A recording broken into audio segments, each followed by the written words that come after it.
આજે જ્યારે આખું વિશ્વ આદિવાસી દિવસની ઉજવણી કરી રહ્યું છે ત્યારે દાહોદથી સમાચાર સામે આવી રહ્યા છે કે દાહોદમાં આદિવાસી દિવસની ઉજવણી દરમિયાન પથ્થરમારાની ઘટના બની છે અને આ પથ્થરમારા બાદ પોલીસ સાથે પણ ઘર્ષણ થયું હતું, જે બાદ ટીયર ગેસના શેલ પણ છોડવા પડ્યા હતા.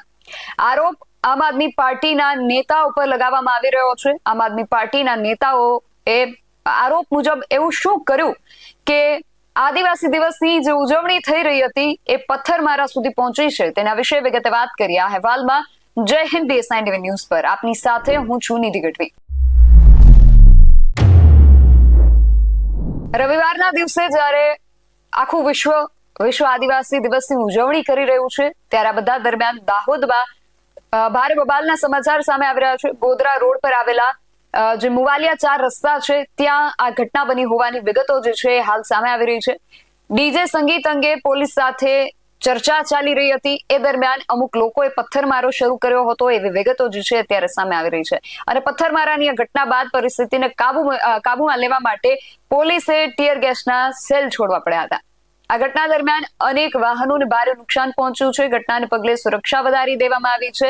આખો જે વિસ્તાર છે એને પોલીસ છાવણીમાં ફેરવી દેવામાં આવ્યો છે અને દાવો એવો કરવામાં આવી રહ્યો છે કે આજે જ્યારે દાહોદ જિલ્લાની અંદર વિવિધ જગ્યાએ અને શહેરમાં પણ સાંસ્કૃતિક રેલીનું આયોજન કરવામાં આવ્યું હતું અને આ રેલીની અંદર આદિવાસી સમાજના આગેવાનો દ્વારા સંકલન કરી અને જે જરૂરી મંજૂરી હતી એને મેળવીને દાહોદના ગોધરા રોડ પર અને જાલોદ રોડ પર એક રેલી કાઢવામાં આવી હતી અને બપોરના 12 વાગ્યાની આસપાસ પૂજા થઈ હતી. ત્યાર પછી રેલી પોતાના જે નિયમો હતા એના અનુસાર નિર્ધારિત માર્ગ પર ચાલી રહી હતી અને લગભગ 2 વાગ્યાની આસપાસ રેલીએ એનો જ્યારે અડધો રૂટ પૂર્ણ કરી લીધો એ પછી મુવાલિયા ક્રોસિંગ રોડ જે વિસ્તાર છે ત્યાં આમ આદમી પાર્ટીના અમુક નેતાઓ અને એના અમુક લોકોએ ત્યાં પહોંચી અને એમના જે પ્રાઇવેટ વાહનો હતા અને ડીજે દ્વારા આખો જે રસ્તો છે એ જામ કરી દીધો અને આ રસ્તા જામના કારણે એમ્બ્યુલન્સ અને સરકારી બસો પણ ત્યાં ફસાઈ ગઈ હતી. આ સમગ્ર ઘટનાને લઈને પોલીસ અધિકારી દ્વારા શું કહેવામાં આવ્યું છે એ પણ સાંભળીએ. આજરોજ 9 ઓગસ્ટ વિશ્વ આદિવાસી દિવસ નિમિત્તે આદિવાસી સમાજના આગેવાનો દ્વારા દાહોદ શહેરની અંદર 2 રૂટ ઉપર રેલીનું આયોજન કરવામાં આવ્યું હતું અને બંનેની મંજૂરી મેળવવામાં આવી હતી. ગોધરા રોડ અને જાલોદ રોડ, જેમાં ગોધરા રોડ ઉપર ગોધરા જે પોલીસ ચોકી છે ત્યાંથી અને જાલોદ રોડ પર નવજીવન કોલેજથી આ બંને રૂટની રેલી 12 વાગ્યા આસપાસ પૂજાવિધિ કરવામાં આવી હતી અને પૂજાવિધિ કર્યા બાદ બંને રૂટ પર રેલી રવાના થઈ હતી. અને પૂર્વ જે રૂટ હતો એ રૂટ પર શાંતિપૂર્ણ રેલી છે એ પોતાના સ્થાન છોડી રેલીના આગળના ભાગે જેમ કે જનતા ચોક અને બસ સ્ટેન્ડ સુધી પહોંચી ગઈ હતી અને રેલી ખૂબ જ શાંતિપૂર્ણ માહોલમાં ચાલી રહી હતી. આ દરમિયાન આ સમગ્ર રેલી અડધો રૂટ પસાર થયા પછી દાહોદના ગોધરા રોડના જે મુવાલિયા ક્રોસિંગ વિસ્તાર છે એ વિસ્તારની અંદર આમ આદમી પાર્ટીના અમુક નેતાઓ અને અમુક લોકોએ પોતાની પ્રાઇવેટ ગાડી દ્વારા અને ડીજે દ્વારા રસ્તો બ્લોક કર્યો હતો. રસ્તો બ્લોક કરી આઈ સપોર્ટ ચૈત્ર વસાવાના બેનરો સાથે રસ્તો જામ કર્યો હતો, જેમાં એમ્બ્યુલન્સ ફસાણી હતી અને સરકારી બસો પણ ફસાણી હતી. જેથી અમારા અધિકારીઓ દ્વારા તેમને શાંતિપૂર્ણ સમજાવવામાં આવ્યા હતા કે તમે રસ્તો ખુલ્લો કરી નાખો અને એમ્બ્યુલન્સ તથા અન્ય વાહનોને જવા દેવો.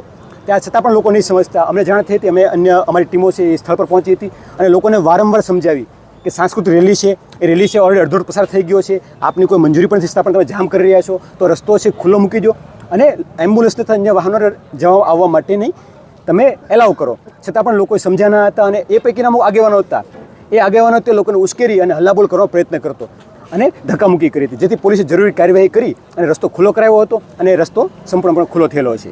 આમાં આગળની જે બી કાયદેસરની કાર્યવાહી છે એ નિયમોસર કરવામાં આવશે.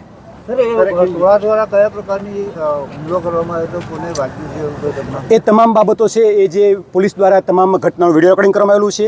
પોલીસ દ્વારા તમામ જે સમગ્ર ઘટના છે એની સીસીટીવી ફૂટેજ પોલીસ ઉપલબ્ધ છે અને બોડી ઓન કેમેરામાં તથા પોલીસના મોબાઈલમાં પણ તમામ ઘટના રેકોર્ડ કરવામાં આવી છે. એ તમામનો અભ્યાસ કરીને કાયદેસરની કાર્યવાહી છે એ કરવામાં આવશે. Thank you. પોલીસનું કહેવું છે કે અધિકારીઓ દ્વારા લોકોને વારંવાર સમજાવીને રેલીની જે ગરિમા છે એને જાળવવા માટે અને રસ્તો ખુલ્લો કરવા માટે અને પોતે આગળની કાર્યવાહી કરશે એવું સમજાવવામાં આવ્યું હતું. છતાં પણ આ જે લોકો હતા એ લોકો વાત એમણે ન માની અને અન્ય જે ઉચ્ચ અધિકારીઓ સ્થળ પર પહોંચ્યા હતા એ પછી પોલીસે વારંવાર લગભગ અડધાથી પોણા કલાક સુધી આ લોકોને સમજાવવાના પ્રયાસો પણ કર્યા, પરંતુ છતાં આ લોકો માન્યા નહીં અને હલ્લાબોલ કરવા લાગ્યા અને આ કારણે પોલીસ દ્વારા નિયમ અનુસાર કાયદેસરની કાર્યવાહી કરવામાં આવી છે એવું પોલીસ દ્વારા કહેવામાં આવી રહ્યું છે. સાથે જ આ સમગ્ર ઘટનાનું પોલીસ દ્વારા મોબાઈલ ફોનમાં અને એમના જે બોડી વોર્ન કેમેરા હતા અને અન્ય સ્થળો પર જે રેકોર્ડિંગ કરવામાં આવ્યું છે અને સાથે જ આ તમામ બાબતોને ધ્યાનમાં રાખીને આગળની જે કાયદેસરની કાર્યવાહી છે એ કરવામાં આવનાર છે. અને પોલીસના દાવા મુજબ આ ઘટનામાં પ્રથમ દ્રષ્ટિએ કોઈને વાગ્યું નથી, પણ તેમ છતાં ઘટના સ્થળ પર જે હાજર સ્ટાફ હતો એમના અહેવાલ અનુસાર તમામ કેમેરાના જે ફૂટેજ અને સીસીટીવીનો ઝીણવટભર્યો તપાસ કરવામાં આવશે ને ત્યારબાદ અન્ય જે વિગતો છે એ પણ સામે આવી શકે છે. અને સૌથી મોટો આક્ષેપ એ લાગી રહ્યો છે કે આઈ સપોર્ટ ચૈતર વસાવાના બેનરો સાથે આમ આદમી પાર્ટીના જે આગેવાનો છે એ ત્યાં પહોંચ્યા હતા અને પછી આખી બબાલ થઈ છે. એટલે હવે આગળ જતા પોલીસ તપાસમાં શું બહાર આવે છે એ ખાસ જોવાનું રહેશે. ને વિશ્વ આદિવાસી દિવસ નિમિત્તે જ્યારે ઉજવણી થઈ રહી હતી ત્યારે ઉજવણીના આ માહોલ વચ્ચે જે પ્રકારે આ પથ્થરમારાની ઘટના બની છે, તો હવે આગળ જતા આમાં શું થાય છે એ ખાસ જોવાનું રહેશે. આમ આદમી પાર્ટી આમાં કોઈ પગલા લે છે કે કેમ? આમ આદમી પાર્ટીના આગેવાનો હોવાનો આક્ષેપ લગાવવામાં આવ્યો છે, તો એમાં પાર્ટી તરફથી કોઈ પણ પ્રકારની પ્રતિક્રિયા સામે આવે છે કે કેમ? આ બધું ખાસ જોવાનું રહેશે. તમારું આ સમગ્ર વિષયને લઈને શું માનવું છે? તમારો મત અમને કોમેન્ટ કરીને ચોક્કસથી જણાવજો. આવા જ વધુ અહેવાલો સાથે મળતા રહીશું. તમે અમારી યુટ્યુબ ચેનલને સબસ્ક્રાઇબ કરવાનું અને અમને ફેસબુક અને ઇન્સ્ટાગ્રામ પર ફોલો કરવાનું ભૂલશો નહીં. બાકી અવનવી અપડેટ્સ માટે આપ જોતા રહો BS9 ન્યૂઝ. નમસ્કાર.